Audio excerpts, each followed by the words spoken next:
ditado. Então é muito arriscado tanto você ser a pessoa que ocupa um lugar sem ter a condição para estar ali, quanto você ser aquele que coloca a pessoa para ocupar aquele cargo sem aquela pessoa ter, de fato, preparo para ele. Então tudo isso aí compromete o sistema. Se não houver uma responsabilidade com isso, você está destruindo todo esse projeto, toda essa obra, né? Que poderia... Um bom líder sempre é odiado, né? Por alguns ele vai ser, não tem jeito, ele não vai agradar todo mundo, porque se ele agradar todo mundo, é sinal de que em algum momento ele não está sendo verdadeiro.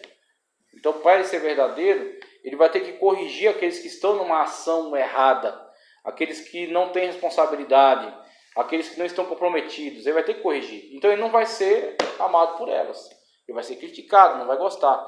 Mas se ele estiver fazendo aquilo com as motivações certas e em prol da verdade, as pessoas que estão na mesma motivação que ele serão seus apoiadores. Aí quem você quer como seu apoiador? Aquele que está buscando o mesmo propósito que você, ou aquele que é seu amigo? Ou aquele que você está esperando alguma vantagem dele? Aí você vê qual tipo de relação você vai estabelecer. Pela verdade ou pelas vantagens? Então, a pessoa vai ter que tomar essa decisão. Agora, eu acho assim, que também depende dos liderados, né? Por isso que eu acho que um bom líder tem sempre que desenvolver as pessoas. Porque se você é um bom líder e por precisar ser bom, você não agradar a muitos, se você desenvolve as pessoas, mesmo estas que podem não gostar muito do seu tipo de liderança, se forem pessoas competentes, vai reconhecer a sua competência. Muito bom, muito bom, muito bom. Aí onde está? Eu posso até não gostar, né? Mas eu reconheço que ele é responsável. Fala, não, é que eu não bati muito com ele, o santo não bateu muito. Mas eu não tenho como dizer que ele não é um bom líder. Que ele... com Jesus. Exatamente. De Jesus, mas acreditava nele. Exatamente. Aí não tinha como dizer que ele não era um homem de Deus. Então, como o próprio fariseu, né, o Nicodemo dizia, né, só uma pessoa que veio da parte de Deus pode fazer os milagres que o Senhor fez. Mas não queria se encontrar com ele de dia. Teve que se encontrar com ele de madrugada para os outros não ver. Então você vê. Tem outro lado também. Sim. Se o líder é muito ruim, acontece. Os liderados, quando vem numa situação de não tem a sua equipe consigo. É um dos sinais de insegurança. Tem gente o que... líder não tem que ser carrasco. Não tem que ser carrasco, exatamente. Você tem que ter controles, porém, procurar ser o mais, vamos dizer assim, mais próximo do liderado. Injusto, né? Injusto, Por exemplo, aí. chega um momento de você reconhecer. Exatamente. Se você não reconhece um trabalho bem feito... Aí na hora que ele está no aperto, ele vai querer chamar o povo para si, o povo não vai. Porque quando chegou a hora de elogiar, ele não elogiou. E muitas das vezes a pessoa assume esse tipo de característica também por insegurança. Porque ele quer causar medo. O olhar do mercado, na verdade, para a liderança de hoje, é um líder que tem um grupo ao redor de si, para o negócio andar. Sim. As empresas não querem mais líder carrasco. Sim. Tem pessoas que agreguem, né? É o transformador. Exatamente. Porque senão fica sempre aquela coisa, as pessoas trabalham por medo. Só que quando a pessoa não está exercendo ali aquela vigilância, os funcionários também não estão comprometidos. Então eles enganam. Se precisar, você já Exatamente, ele não abraçou a causa. E ele não vai abraçar nunca. Porque ele fala, para eu fazer, para ele se dar bem, não, eu quero que ele... E onde ele, às vezes, prejudica a empresa... Tem que ser moderado, na verdade. O líder tem que ter controle, porém não ser ruim. Exatamente. Senão ele fica só uma hora e ele está caindo por alto, o pessoal pode empurrar mais. Exatamente, às vezes a culpa é dele mesmo. Está acusando, os cooperadores não me ajudam, os presbíteros estão contra mim, os pastores, os professores... Mas às vezes vai ver, o cabo é ruim, o cabo não sabe dar uma palavra da amiga, não sabe perguntar se foi tudo bem, se está tudo bem com você, não quer saber de nada, é mandão. Tem muitos pastores aí que são bons pastores, mas são carrascos para um postado. Exatamente. Aí às vezes o ministério dele está estagnado e ele... Ninguém olha para ele. Porque acho que não é isso que ninguém espera mais, né? É verdade. Não mesmo. Ainda mais que ele está lidando... Ele não está lidando com capachos, né? Ele está lidando com outras pessoas que estão buscando o mesmo que ele. Então, aqui ninguém está ganhando salário, aqui ninguém está como escravo, Aqui ninguém está, né, cativo. As ovelhas são de Cristo, mano. Exatamente. E aí, se a pessoa não se conscientizar disso... Olha, o líder servo é aquela pessoa que não se eleva aos subordinados com atitude de superioridade. Por ser bastante prestativo, age mais como um membro do grupo que propriamente dito como um chefe. Antes de pensar no bem-estar da organização, ele pensa no bem-estar de seus companheiros, pois sabe que o êxito da organização depende diretamente do desempenho da equipe. Ó, muito cuidado com isso aqui, ó. Muito cuidado com isso aqui. Você tem que entender em que momento que pode ser vivenciado o líder servo. Então veja só, os textos que eu cito, ó. Vocês me chamam mestre e senhor, e com razão, pois eu sou. Pois bem, se eu, sendo senhor e mestre de vocês, lavei-lhe os pés, vocês também devem lavar os pés uns dos outros. Eu lhes dei o exemplo para que vocês façam como eu fiz. Evangelho de João 13 ao 15. Eu também cito, ó, Jesus disse: os reis das nações dominam sobre elas. Os que exercem autoridade sobre elas são chamados benfeitores. Mas vocês não serão assim. Pelo contrário, o maior entre vocês deverá ser o mais jovem ou menor, e aquele que governa como que serve. Pois quem é o maior, quem é o maior, que está à mesa ou que serve? Não é o que está à mesa, mas eu estou entre vocês como quem serve. Lucas 22, 25 ao 27. Jesus Cristo, ele demonstrou de uma forma brilhante o líder servo, tá certo? Então ele veio desempenhar essa função de servo do Senhor. Agora, quando ele exerce essa função, quando ele demonstra o líder servo, era inegável na cabeça de todos os apóstolos, os discípulos que foram chamados por ele, de que ele era o Senhor, de que ele era o mestre. Ok? Então, era completamente pacífico esse entendimento, de que ele é o mestre e Senhor. Então, quando você, muitas das vezes, e aí você entra pessoas que são muito, a palavra estava na minha cabeça aqui, modesto, a modéstia, né? Pessoas muito modestas, só pregou, fala, não, que é isso, não prego nada, só lidera, que é uma maravilha, não, que é isso, eu não sei de nada, eu não sou ninguém, eu não sou nada, não valho nada. Quando a pessoa começa a assumir esse tipo de atitude, na cabeça dela, muitas das vezes, pode parecer que ela está comunicando a mensagem do líder servo, do humildezinho, a pessoa que nunca, né, se exalta. Só que muitas das vezes, em vez de ele estar comunicando essa mensagem, ele está comunicando uma mensagem confusa, tá certo? E uma mensagem de, vamos dizer assim, uma mensagem dúbia, hipócrita, exatamente. Então a pessoa ouve isso e essa mensagem não corresponde à realidade. Eu falo, o que ele está querendo dizer com isso? Ele prega assim, ele sabe que prega. E por que ele está dizendo que não prega? Aí fica aquela coisa, em vez de você construir a imagem do líder servo, você construi a imagem do hipócrita, né, que na verdade não assume aquilo que você é, não se posiciona de forma correta naquilo que você tem exercido. Então tem que tomar muito cuidado para não comunicar a mensagem errada.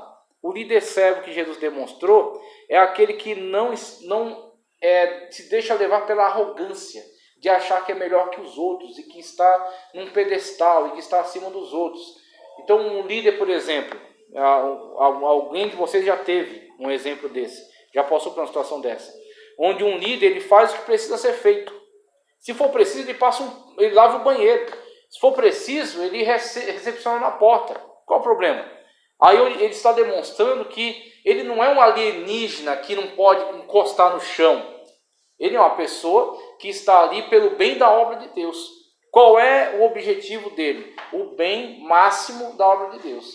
Se para a obra de Deus funcionar, ele precisa descer do púlpito e recolher as ofertas, ele recolhe. Se para a obra de Deus funcionar, ele precisa fazer uma visita, ele faz.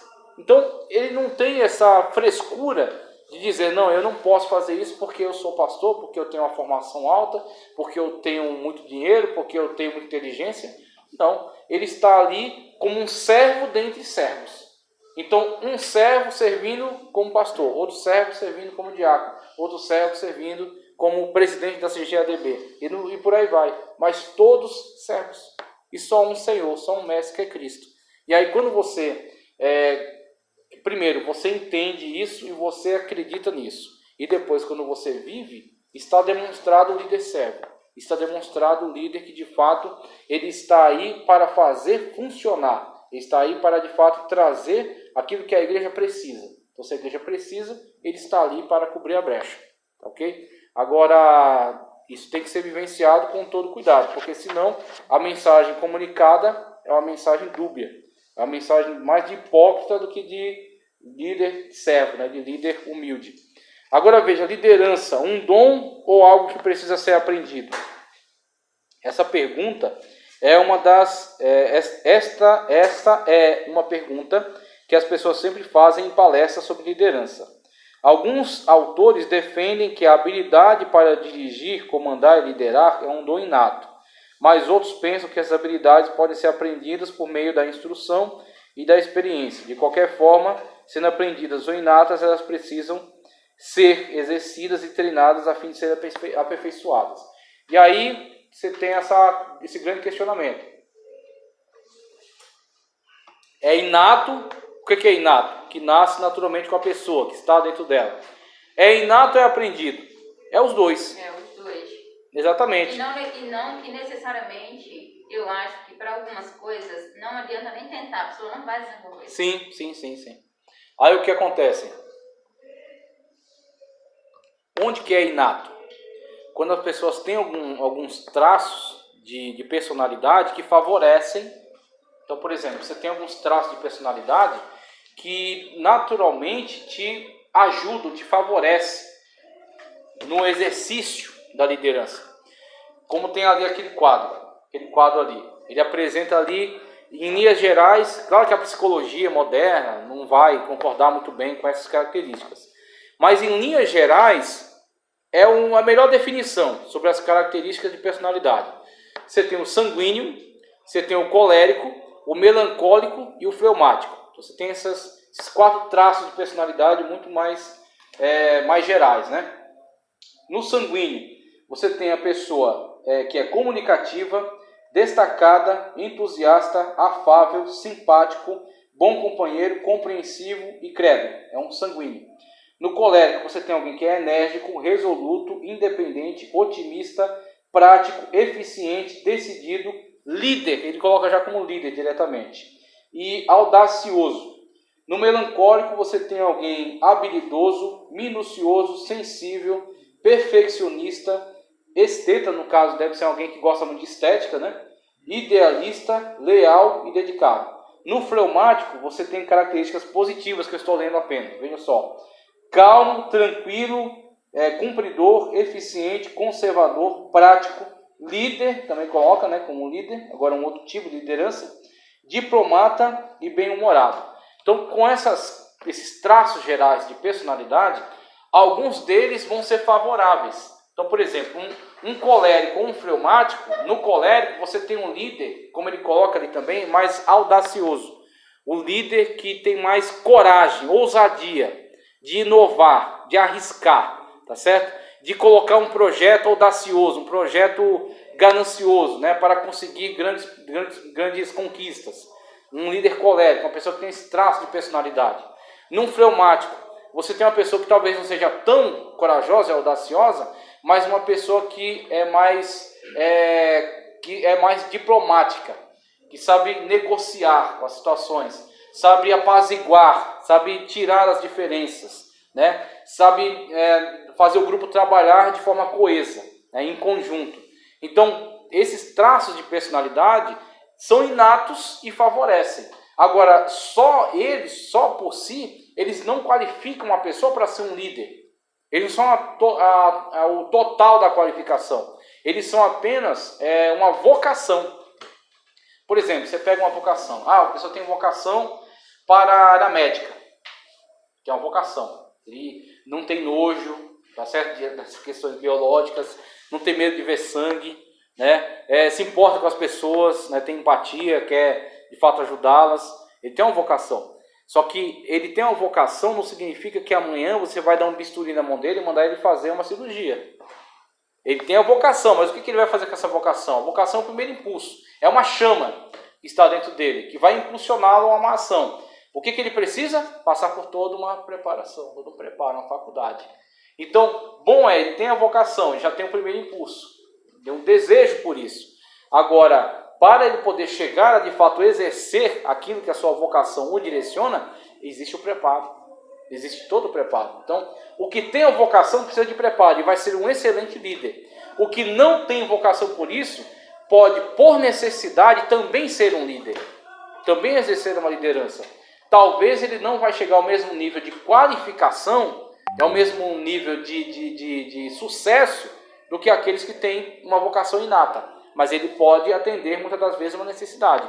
O cara é sanguíneo, né, como é colocado aí. Ele é comunicativo, destacado, né, entusiasta, afável. Então, talvez, por ele ser comunicativo, ele falar demais, expressar demais, e a Bíblia diz, aquele que fala muito tem que pedir muitas desculpas, né? Então a pessoa acaba falando muito, passa da medida, mas ele pode buscar se controlar, desde que ele se conheça. Então ele sabe, olha, eu sei que eu sou muito espontâneo, eu sou sanguíneo, eu gosto de me expressar demais, eu tiro muita brincadeira, o que eu vou fazer? De 10 brincadeiras que eu iria tirar, eu só vou tirar 5, porque eu sei que as outras 5 vão me prejudicar. Então o que ele faz? Ele conhece o seu ponto fraco e se controla. Para quê? Para que ele possa exercer de fato uma liderança efetiva, uma liderança eficiente, algo que vem de fato trazer glória para o nome de Deus. Ele é melancólico já coloca aí, o cara é minucioso. Uma pessoa minuciosa, inclusive é um tipo de personalidade muito ligado aos filósofos. Então alguém muito reflexivo, pensa muito, analisa muito minucioso, muito perfeccionista, tá certo? Quer as coisas perfeitas. Então ele não está preocupado com demanda, com tempo, entregar as coisas rápido, tomar decisões rápidas. Ele quer a decisão perfeita. Então ele vai para o gabinete pastoral, aí vai pensar, vai meditar. A opção A, a opção B, a opção C, a opção D, chama outra pessoa, discute, põe um debate, põe isso, põe aquilo. E o negócio já foi. A decisão já tinha que ter sido tomada, já tinha que ter sido resolvido. Então, claro, o melancólico, ele vai ter uma dificuldade em exercer uma liderança, muitas das vezes, em situações em que a decisão tem que ser rápida. O problema está acontecendo, está pegando fogo, tem que apagar. E aí o melancólico pensando qual é a melhor maneira de apagar um fogo, vai pesquisar no Google e tal. Então, o que acontece numa situação dessa? Óbvio que ele, conhecendo o seu defeito, ele tem que se policiar. Ele tem que remediar esse defeito. Fala, não, eu tenho que apressar um pouco mais isso aqui. Eu tenho que tomar uma decisão que talvez não seja a melhor, mas é uma decisão que atenda à necessidade. E aí trazer para perto de si alguém que seja mais dinâmico, para poder lhe ajudar nesse defeito. E assim as pessoas se conhecendo, elas podem policiar os seus defeitos e adquirir aptidões, qualidades, né, que vão melhorar a forma como ela lida com as situações. Agora, claro, existe algumas características que são mais favoráveis e outras que, infelizmente, não são tão favoráveis, mas todos podem, em algum momento, exercer uma liderança. Tá, ok? Desde que se conheçam e se policiem. Capacidade para liderar, ele fala aqui, ó. Que olha só. Ih, é 9. Então vamos para o intervalo. Deixa eu só falar isso aqui, porque aí já fecha aqui esse ponto. Ó. Capacidade para liderar. A capacidade para liderar resulta da soma de várias habilidades que podem ser aprendidas e aperfeiçoadas. O especialista, para ser bem-sucedido, só precisa concentrar suas atenções em um único foco. Mas o líder tem que concentrar suas atenções em vários aspectos. Isso aqui para mim foi perfeito, foi maravilhoso. E eu coloquei até no quadro aí a diferença entre liderança secular e liderança eclesiástica. Então esse ponto que ele vai discutir aqui no próximo. Mas quando ele fala a diferença entre o especialista e o líder, para mim, se você compreende isso aqui, você está meio caminho andado sobre compreender o que é liderança cristã. O especialista não está preocupado com a visão macro do processo. Então você põe, por exemplo, linha de montagem Ford, desenvolvida aí, né, por Henry Ford. A linha de montagem foi uma das grandes sacadas dele, que otimizou todos os meios de produção. O que acontece? Antes você tinha manufaturas. Na manufatura, o mestre de produção, ele conhecia todo o processo, do começo ao fim. Ele sabia tudo que tem que ser feito. Só que, ao mesmo tempo que você tem pessoas que são especialistas, né, pessoas que conhecem tudo acerca daquilo ali, você tem, por outro lado, também demora. A pessoa não consegue entregar um produto rápido e em larga escala, né? Porque esse processo acaba tendo demora. A pessoa quer fazer melhor, com perfeccionismo, com detalhes e tudo mais. O que aqui Henry Ford fez? Linha de montagem. A pessoa é responsável só para apertar parafuso. Aperta parafuso. O dia inteiro apertando parafuso. O outro é responsável só por colar. Aí ele cola o dia inteiro. Então, por exemplo, se você faz uma manufatura, você corta, você costura, você faz isso, você faz aquilo, você faz aquilo outro, o tempo se perde no meio do processo. Mas e se você só colar? Ah, não, eu consigo fazer mais rápido. Só cola, aperta, o outro faz isso, Então, cada um só conhece um pedaço do processo. Cada um só conhece aquilo ali que ele faz, apertar parafuso. Ah, mas como é que o motor funciona no final? Eu não faço a menor ideia, porque é outro setor, é lá na frente, a esteira vai passando, quando o chassi passa aqui, eu aperto os parafusos, o outro, coloco o pneu, o outro, coloco o motor, o outro, funciona o motor, o outro, aí por aí vai. Mas cada um só conhece o seu pedaço. E aí você tem a visão. A visão do especialista ele só conhece o seu pedaço.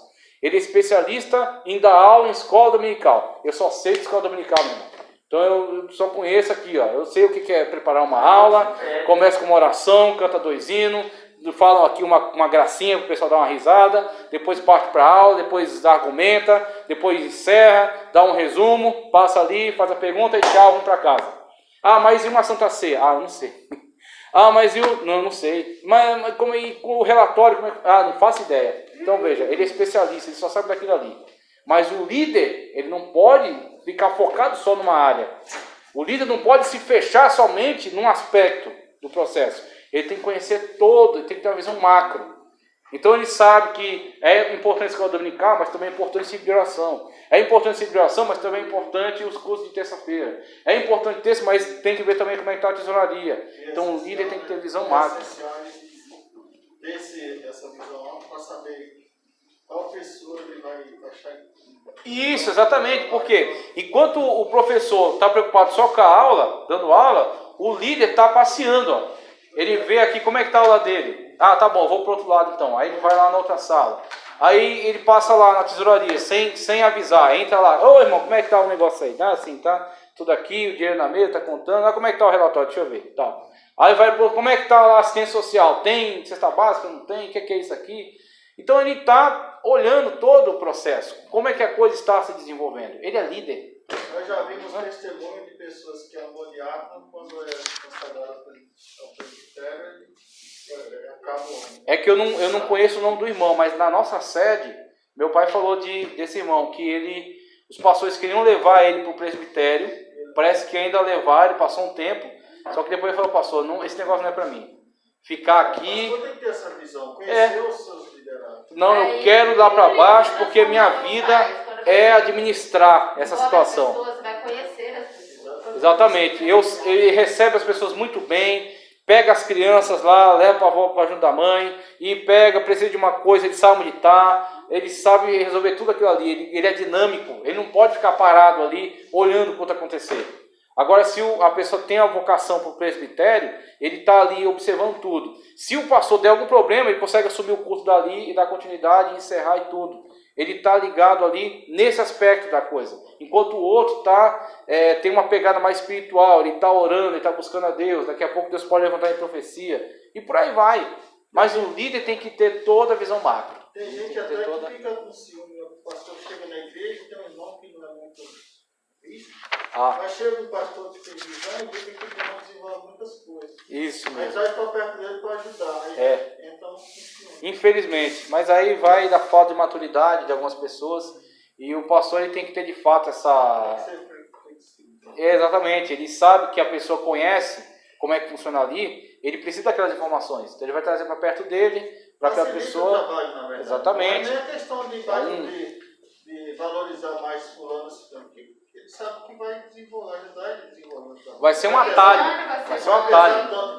Exatamente. E quando você põe as pessoas certas fazendo o que elas sabem fazer, o resultado. Se você deixar uma pessoa num canto e nunca der oportunidade, nunca chamar, você não vai saber. Aí você está matando ela.